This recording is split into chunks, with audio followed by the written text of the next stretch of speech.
Okay, let's dive right into this explainer. Have you ever started a new job or maybe a new school year and felt this overwhelming, almost utopian sense of belonging, only to watch that warmth slowly evaporate just a few months later? Well, author Diaz actually has a name for this phenomenon. He calls it welcome season. And today, we're going to use his insights to break down exactly how and why this happens in our workplaces. So here's how we're going to unpack this concept today. First, we'll look at the illusion of the launch itself.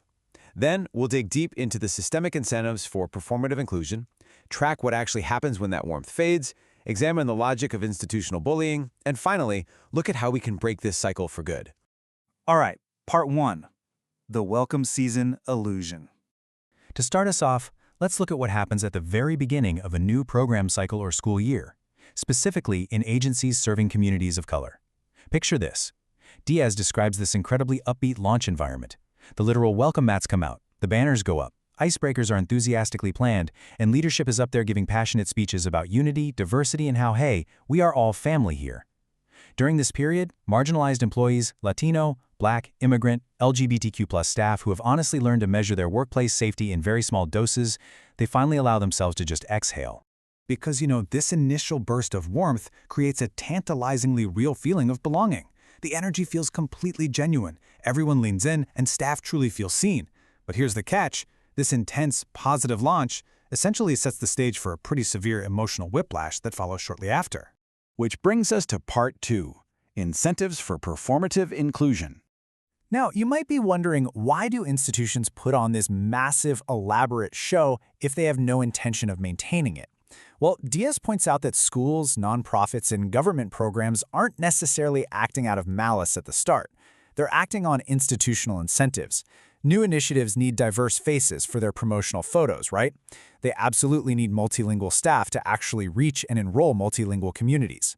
So the optics of belonging are essentially just a business calculation. Performing inclusion is absolutely crucial for securing grant funding, getting community buy-in, and basically just surviving as an organization. It's a performative culture driven entirely by financial and hiring necessities. And because of that, the culture being marketed rarely matches the culture being managed. Think about it. The people performing the culture in the glossy brochures and those orientation meetings are almost never the ones enforcing the day-to-day policies. The principal giving the glowing welcome speech? Probably not the person who's going to back up a Latina teacher when a parent complains. The executive celebrating their diverse team in the annual report might literally be the exact same person rolling their eyes when that team points out structural flaws. The performance is just completely detached from the policy. Moving on to part 3, when the warmth fades. So what actually happens when that performative launch energy inevitably collides with reality as the year drags on? Let's map out this drop in workplace temperature. At launch, everything is banners and happy speeches, but by November, that energy definitely starts to fade. By February, budget pressures really start mounting, the team is exhausted, and patience runs incredibly thin. And by April, the institution just falls back into the defaults of the culture they actually built, not the one they performed in August. And unfortunately, Diaz notes that in far too many American institutions, those defaults include racism, xenophobia, homophobia, and just a general creeping hostility. And this specific dynamic causes a very unique kind of psychological damage. Look, if an institution was just hostile from day one, you'd know where you stand. You could put your guard up. But welcome season creates attachment. It tricks you into investing emotionally and professionally. So when the hostility finally arrives, it's a double blow. You aren't just dealing with discrimination, you're also actively grieving the loss of a workplace you truly believed in. Diaz really grounds this theory in the personal experiences of himself and his wife, both of whom are veterans of the education field. His wife, who presents as white passing, often experiences this targeted cruelty the moment coworkers realize she's Latina, or whenever she speaks up to defend others. All that initial warmth just evaporates into a cold, focused hostility wrapped up in polite, HR-approved language. Diaz himself, being ethnically ambiguous, talks about watching friendliness literally calcify into contempt the exact second a colleague finally places his true cultural background. Their mere presence disrupts the comfortable assumptions of their peers. Which leads us to part 4, the logic of institutional bullying. This explains exactly how these hostile defaults operate in practice once welcome season ends. The absolute crucial point here is understanding bully logic, because this isn't random meanness. It's a highly calculated social architecture. Bully logic literally looks around the room to find the person who needs the job more, the person who has the most to lose by speaking up, the person who carries more risk in their daily life, and it targets them. It is a system perfectly designed to remind vulnerable people of their vulnerability. And because of intersecting identities, people of color, queer folks, women, and immigrants are disproportionately targeted by this logic because they're perceived as having fewer options and way less institutional backing. The ultimate tragedy here? The sheer hypocrisy of it. The exact same institutions that paraded these employees around for funding and diversity photos during welcome season are the very ones calculating who they can safely fail when actual conflicts arise. Finally, Part 5, Breaking the Cycle.